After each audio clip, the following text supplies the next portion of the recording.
সুপ্রিয় শিক্ষার্থীরা, আসসালামু আলাইকুম। আমি রাবিয়া সিদ্দিকা, ব্যবস্থাপনা বিভাগ, উচ্চ মাধ্যমিক দ্বাদশ শ্রেণীর ছাত্রীদের অনলাইন ক্লাসে স্বাগত জানিয়ে আজকের ক্লাস শুরু করছি। আমরা পড়ছি ফিনান্স, ব্যাংকিং ও বীমা দ্বিতীয় পত্র। আজকে আমরা পড়ব ব্যাংক তহবিলের উৎস। আমরা আগে পড়েছি ব্যাংক তহবিল কি, এটা সম্পর্কিত সম্পূর্ণ ধারণা নিয়েছিলাম।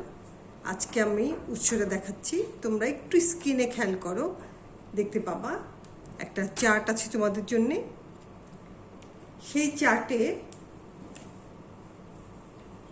চার্টে দুটো উৎস দেওয়া আছে। একটি হচ্ছে দীর্ঘমেয়াদী উৎস, আর একটি হচ্ছে স্বল্প মেয়াদী উৎস। আমরা গত ক্লাসে যা পড়েছিলাম তাতে আমরা আলোচনা করেছি ব্যাংক তহবিলগুলো চারটা উপায়ে গঠিত হয়। একটা হচ্ছে ব্যাংকের নিজস্ব শেয়ার বিক্রিলব্ধ অর্থ, 2 নম্বর সঞ্চিত তহবিল, 3 আমানত, 4 কেন্দ্রীয় ব্যাংক ও অন্যান্য আর্থিক প্রতিষ্ঠান থেকে সংগৃহীত ঋণ। এখন ওই চারটা উৎসকে, ওই চারটা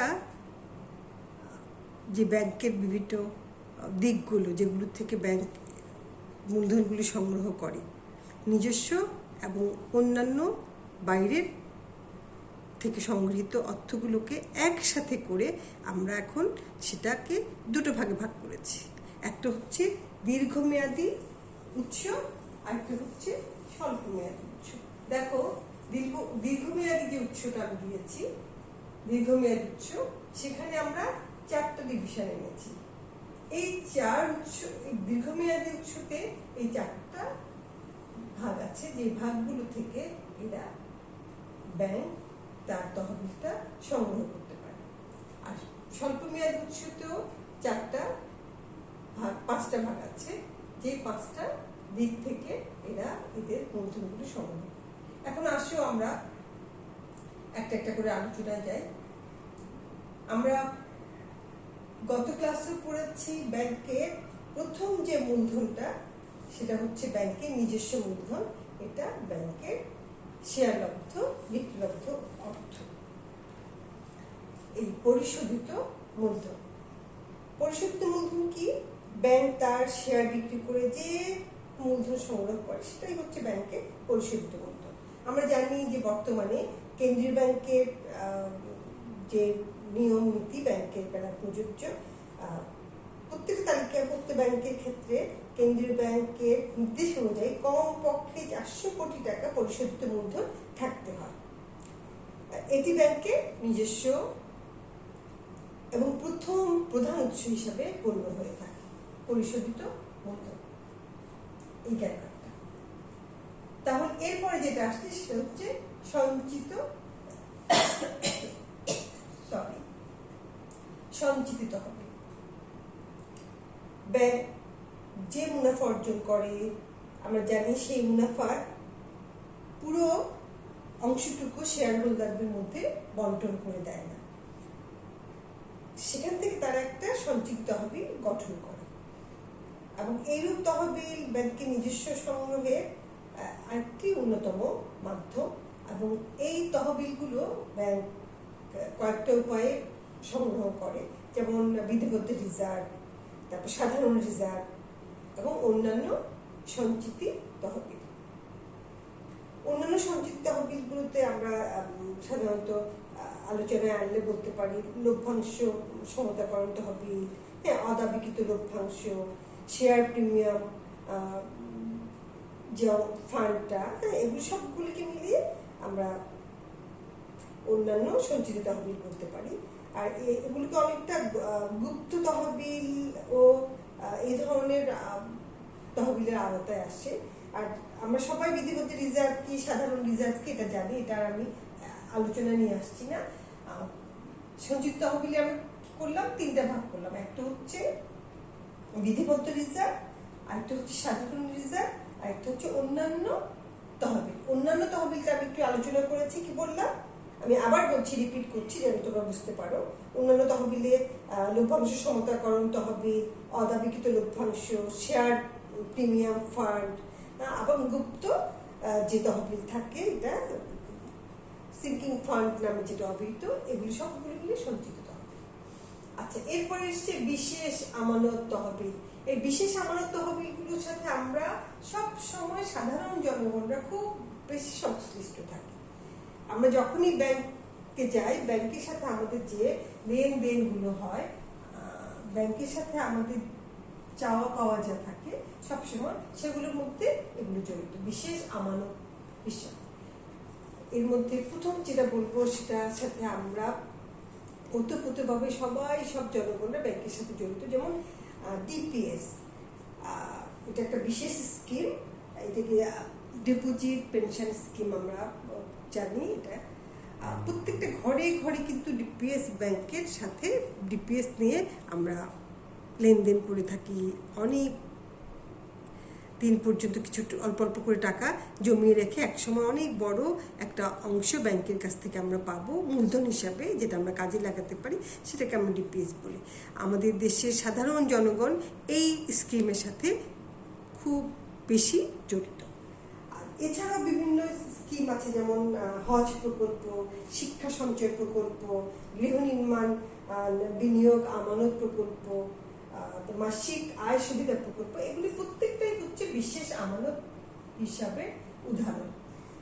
দীর্ঘমেয়াদী ব্যাংকের দীর্ঘমেয়াদী হিসাবে এই আমানতগুলো গণ্য হয়। কেন গণ্য হয়? আমরা যখন ব্যাংকে ডিপিএস এর হিসাবে টাকা প্রত্যেক মাসে মাসে বা কিছু সময় অন্তর অন্তর জমা রাখি, তখন এটা ব্যাংকের একটা দীর্ঘমেয়াদী উৎস হিসাবে গণ্য হয়ে থাকে। এরপর এসছে ঋণপত্র ও সিকিউরিটিজ বিক্রয়। ব্যাংক সাধারণত কোম্পানি হিসাবে যেহেতু রেজিস্টার হয় কার কাছে, বাংলাদেশ ব্যাংকের অনুমতিতে, এই জন্য কোম্পানি হিসেবে রেজিস্টার্ড হওয়ার জন্যই ব্যাংক কি করে ডিবেঞ্চার, বন্ড, সিকিউরিটিজ এগুলো বিক্রি করতে পারে। এবং এইগুলি বিক্রির মাধ্যমে যে টাকাটা আসে, যে অর্থ সংস্থান হয়, সেটাও ব্যাংকের দীর্ঘমেয়াদী একটা উৎস, টাকার উৎস। আমরা কিছু কিছু উদাহরণ বলতে পারি এই দীর্ঘমেয়াদী এই উৎসের, ঋণপত্র এবং সিকিউরিটিজ বিক্রয়ের কিছু উদাহরণ, যেমন মিউচুয়াল বিভিন্ন ফান্ডগুলো, তারপর ইসলামী ব্যাংকের যে একটা বন্ড বিক্রি, এগুলো হচ্ছে ওই ধরনের দীর্ঘমেয়াদী উৎসের একটা উদাহরণ। ইসলামী ব্যাংক তাদের বন্ড বিক্রি করে এই দীর্ঘমেয়াদী উৎসটা সংগ্রহ করে থাকে। তারপর কিছু ব্যাংক, যেমন জনতা ব্যাংক আছে, জনতা ব্যাংক কি করে মিউচুয়াল ফান্ড নামে একটা স্কিম আছে, সেই স্কিমের মাধ্যমে ব্যাংক এই দীর্ঘমেয়াদী উৎসটা নিয়ে থাকে, ঋণের উৎসটা। এগুলো আমরা ঋণ তো বলবো না, তহবিল উৎস। এরপরে যাও স্বল্পমেয়াদী উৎস। স্বল্পমেয়াদী উৎসটা খুব ইন্টারেস্টিং। এটা হচ্ছে আমানত হিসাবে সংগৃহীত অর্থ। স্বল্পমেয়াদী উৎসের 1 নম্বর যেটা, সেটা হচ্ছে আমানত হিসাবে সংগৃহীত উৎস। আমরা জানি প্রত্যেকটা ব্যাংক জনগণের কাছ থেকে কি করে, আমানত সংগ্রহ করে। এই আমানতটা স্বল্পমেয়াদী এবং দীর্ঘমেয়াদী হতে পারে। আমি এই জন্য বলছি স্বল্পমেয়াদী, যেমন সঞ্চয়ী হিসাবগুলো কিন্তু দীর্ঘমেয়াদী আমানত হিসাবে পরিগণিত হয়। চলতি হিসাব এটা স্বল্পমেয়াদী আমানত হিসাবে পরিগণিত হয়। তাহলে এই 3টা আমানত হিসাবের মাধ্যমে ব্যাংক স্বল্পমেয়াদী উৎসে হিসাবে টাকা সংগ্রহ করে। এরপর এসছি কেন্দ্রীয় ব্যাংক থেকে সংগৃহীত ঋণ। আমরা জানি কেন্দ্রীয় ব্যাংক হচ্ছে ব্যাংক, প্রত্যেকটা বাণিজ্যিক ব্যাংকের জন্য শেষ আশ্রয়স্থল। কেন্দ্রীয় ব্যাংক তালিকাভুক্ত ব্যাংক সমূহকে তাদের প্রয়োজনে, তাদের বিপদের সময় কি করে, ঋণ মঞ্জুর করে থাকে, এবং সেই ঋণটা বাণিজ্যিক ব্যাংকের স্বল্প মেয়াদী একটা ঋণের উৎস হিসেবে কাজ করে। এরপর যেটা আসছে মুদ্রা বাজার থেকে সংগৃহীত ঋণ। ব্যাংক তার প্রয়োজনে মুদ্রা বাজারের যে অন্যান্য যে সদস্যরা আছে, যেমন অন্যান্য বাণিজ্যিক ব্যাংক, তারপর বিল বাজারের সদস্য, হ্যাঁ, এদের কাছ থেকেও অনেক সময় ঋণ হিসাবে স্বল্পমেয়াদী উৎস হিসেবে টাকা বা ব্যাংক তহবিলটা সংগ্রহ করে থাকে। এরপর এসছে অবন্টিত মুনাফা।